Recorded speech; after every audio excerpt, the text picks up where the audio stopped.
রাতে বাবা ও ছোট চাচা খাবার জন্য বসেছেন। সবে মাত্র এক লোকমা ভাত মুখে দিতে যাবেন, এমন সময় আমার চিৎকার শুনে হাত থেকে ভাত ঝরে পড়ে যায়। বাবা ও চাচা একে অপরের দিকে হতবাক হয়ে তাকিয়ে আছেন। তারা ছুটে আসেন আমার রুমে। এসে যা দেখেন তাতে করে দুজনের মাথা নুইয়ে পড়ে যায়। এমনটা হবে কল্পনায়ও ভাবিনি। আমার নাম ঋতিকা শর্মা। পরিবারে মা, বাবা, 3 বোন, 2 ভাই। সবার বড় বোনের নাম প্রিয়াঙ্কা শর্মা। আমাদের বংশ শর্মা বংশ, তাই নামের পরে শর্মা শব্দটা থাকে। বাবা সরকারি চাকরি করেন। আমার বড় বোন প্রিয়াঙ্কা এসএসসি কমপ্লিট করেছে। আমি সবেমাত্র ক্লাস 6-এর ছাত্রী। আমরা 2 বোন দেখতে তেমন সুন্দরী নই, গায়ের রং শ্যামলা, তবে চেহারার কাটামুটি ভালো। আমার বোন প্রিয়াঙ্কা থেকে আমাকে বড় মনে হয়, কারণ আমার স্বাস্থ্য ভালো। যে দেখে প্রথম আমাকেই বড় মনে করে, পরে জানা যায় আমি ছোট, প্রিয়াঙ্কা বড়।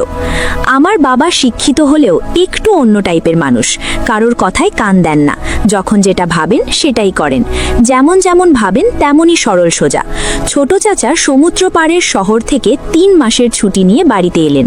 বাবা বললেন, 2 মেয়ে বড় হয়েছে, এখন বিয়ে দেওয়া উচিত। ছোট চাচা বললেন, প্রিয়াঙ্কাকে বিয়ে দাও ঠিক আছে, কিন্তু ঋতিকাকে কেন বিয়ে দিতে বলছো? ওকে দেখলে বড় মনে হলেও এখনো কিন্তু বড় হয়নি, ছোট বাচ্চাদের মতো চলাফেরা করে, এখনো ছোট ছোট বাচ্চাদের সাথে খেলে। ওর চলাফেরা দেখেছো? নিজের খেয়াল নিজেই রাখতে পারে না। বিয়ে হলেই শ্বশুরবাড়ির কি খেয়াল রাখবে? না ভাইজান, তোমার কথায় আমি একমত হতে পারছি না। বাবা বললেন, দেখ ভাই, আমি জানি তুই কি বলতে চাইছিস। আমি চাই একসাথে 2 বোনের বিয়ে দিতে একই দিনে। সবাই বোঝালো বাবাকে, প্রিয়াঙ্কাকে বিয়ে দাও, কিন্তু ঋতিকাকে এখন না, পরে। বাবা কারোর কথা শোনার পাত্র নন। তিনি যা বললেন তাই করলেন। আমাদের 2 বোনের জন্য ছেলে দেখা শুরু হলো। আল্লাহর কি হুকুম, বাবা যেমনটা চেয়েছেন তেমনটাই হলো। 2 বোনের জন্য দেখে দেখে 2টো রাজপুত্র খুঁজে নিয়ে এলেন। তাদের পাশে আমরা কিছুই না। ছেলে দুটো দেখতে যেমন হ্যান্ডসাম তেমনি ভালো। তখন যৌতুকের সময়, এখন যে নেই তা কিন্তু নয়। এখন মানুষ যৌতুকের বদলে ফার্নিচার নিয়ে যায়, সেটাও কিন্তু এক প্রকার যৌতুক। মোটা অঙ্কের যৌতুক দিলে হ্যান্ডসাম ছেলে পাওয়া কোনো ব্যাপারই না। বিয়ের কথা পাকা হবার সময় বলা হলো 2 পক্ষকে 1.5 লাখ করে 3 লাখ টাকা দিতে হবে। তার সাথে ছেলে পক্ষের 500 লোক খাওয়াতে হবে। বাবা রাজি হয়ে গেলেন। আমাদের বিয়ের দিন ঠিক হলো। দেখতে দেখতে সেই সময়ও চলে এলো। আজ 2 বোনের গায়ে হলুদ। সবাই আমাকে বলছে, তোর বিয়ে হবে, স্বামীর সাথে জয়নগরে থাকবি। আমার স্বামী জয়নগরে চাকরি করে। ভাবিদের কথায় বারবার বলি, কিসের বিয়ে? জানি না, এসব বাদ দে তো। গায়ে হলুদের জন্য 2 জনকে সাজানো হলো। গায়ে হলুদের পোশাকে আমার খুব অস্থির লাগছে। সবাইকে বলি, দয়া করে এগুলো খুলে দাও, আমার ভালো লাগে না, আমাকে এগুলো কেন পরিয়েছো? এদিকে আমাদের বাড়ি থেকে ছেলেদের বাড়িতে গায়ে হলুদের জন্য যাবে। আমি বায়না ধরলাম বড় আপুর শ্বশুর বাড়িতে যাব বলে। সবাই হাসতে শুরু করলো আমাকে নিয়ে। আমি বললাম, আরে আমাকে কেউ চিনবে না, গায়ে হলুদ লাগিয়ে চলে আসবো। আমার পূর্ণিমা মৌসি বললেন, আরে পাগলি, একটু পর তোর শ্বশুর বাড়ি থেকে লোক আসবে তোকে হলুদ লাগাতে। এই নিয়ে সবাই হাসাহাসি করলো।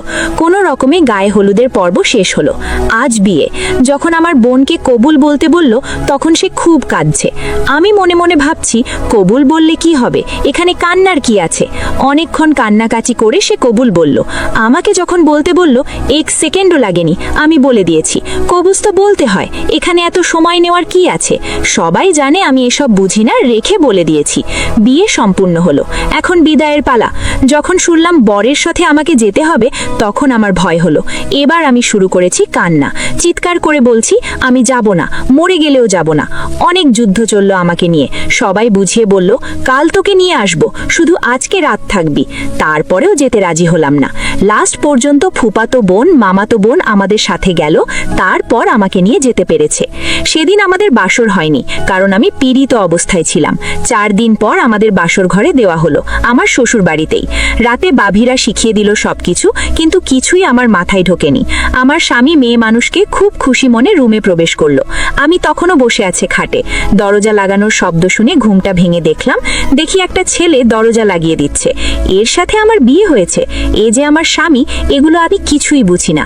মনে মনে ভাবছি, এই ছেলেটার জন্য কেন আমাকে সাজিয়ে বসিয়ে রেখেছে? এমনিতেই আমার ঘুম পাচ্ছে। অভিষেক আমার সামনে এসে বলে, বসে, তারপর আমার ঘুমটা সরিয়ে দেয়। আমি চোখ বড় বড় করে তাকিয়ে আছি। এবার চমকে ওঠার পালা। অভিষেক রোম্যান্টিক মোডে আছে, তাই আমার হাত ধরে ধীরে ধীরে আমাকে জড়িয়ে ধরে। আমি কিছু না বুঝে জোরে ধাক্কা মেরে ফেলে দিই। তারপর আমি চিৎকার করি।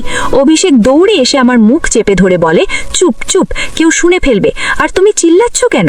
এভাবে কেউ চিৎকার করে, সবাই কি ভাববে? আমি মনে মনে ভাবছি এই মনে হয় আমাকে মারবে। তাই আমি ওর হাত কামড়ে দিয়ে রুম থেকে বেরিয়ে আসি। তখনও কেউ ঘুমায়নি, সবাই ড্রয়িং রুমে বসে আছে। আমি দৌড়ে গিয়ে শাশুড়িকে জড়িয়ে ধরি। আমার পিছু পিছু অভিষেক ঘর থেকে বেরিয়ে আসে। আমার শাশুড়ি বললেন, কি হয়েছে মা, কি হয়েছে? আমি বললাম, ওই লোকটা আমাকে জাপটে ধরেছে, খুব খারাপ লোকটা। আমি চিৎকার দিতেই আমার মুখটা চেপে ধরে মারার জন্য। সবাই বুঝতে পারল কি হয়েছে। এদিকে লজ্জায় অভিষেকের মাথা নুইয়ে পড়ে যাচ্ছে।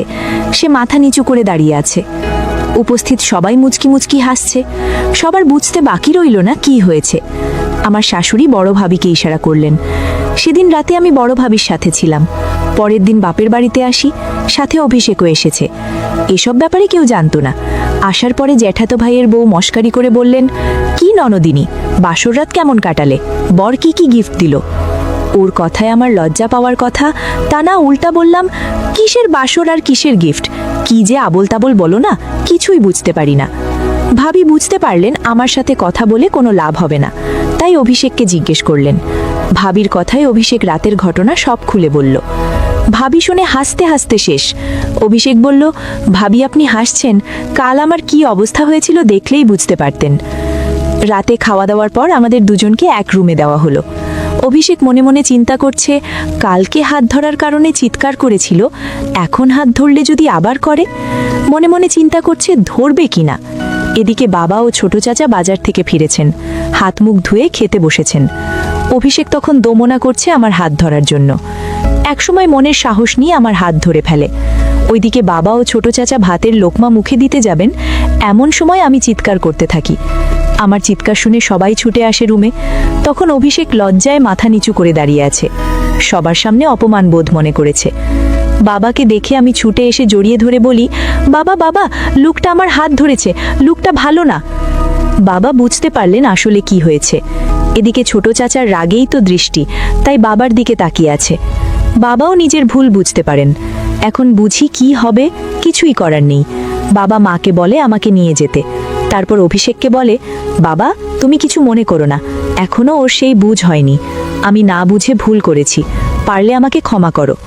অভিষেক বলল, আমি কিছু মনে করিনি বাবা, আপনি শুধু শুধু মাফ চাইছেন, সময়ের সাথে সাথে সব ঠিক হয়ে যাবে। সেই দিনের মতো আর কিছুই হলো না।